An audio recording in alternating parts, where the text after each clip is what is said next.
Hello বন্ধুরা, তোমরা কেমন আছো? আজ কি করব জানো? আজ করব কলা পাতায় মুড়িয়ে মৌরলা মাছ রান্না। তো ভেটকি পাতুরি খেয়েছি, ইলিশ পাতুরি খেয়েছি, রুই পাতুরিও খেয়েছি কলা পাতায় মুড়িয়ে। তো মৌরলা মাছের পাতুরি এই ফার্স্ট টাইম খাবো। তো আমাদের এখানে এই মাছগুলোকে মৌরলা মাছ বলে, তোমাদের ওখানে এই মাছগুলোকে কি বলে অবশ্যই কিন্তু কমেন্টে বলো বন্ধুরা। চলো, প্রথমেই কিন্তু আমি কলা পাতাটাকে তেল মাখিয়ে এপিটোপিট শিখে নিলাম। তারপর মৌরলা মাছ, পেঁয়াজ কুচি, লঙ্কা কুচি, পরিমাণ মতো লঙ্কা, হলুদ, টমেটো কুচি, কালো জিরে, রসুন কুচি আর পরিমাণ মতন তেল আর সর্ষে বাটা বেশি করে দিয়ে দিলাম।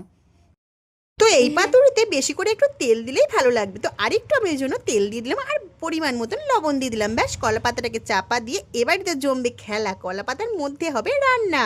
এটা কিন্তু উনানের মধ্যে পাতাটা বসিয়ে দিলেও সেভাবেও রান্না হতো। আমি কিন্তু চাটুর মধ্যে তেল দিয়ে এপিট করে ঘুরিয়ে ঘুরিয়ে রান্নাটা করব। আর এই মোরলা মাছ খেলে আমাদের শরীরে কিন্তু অনেক উপকার বন্ধুরা। এই দেখো আমার কিন্তু পাতুরি রেডি, খেয়ে বলছি কেমন হচ্ছে। তার আগে তোমরা চ্যানেলটি চটপট করে সাবস্ক্রাইব করো আর এই রান্নাটি একবার হলেও তোমরা ট্রাই করো।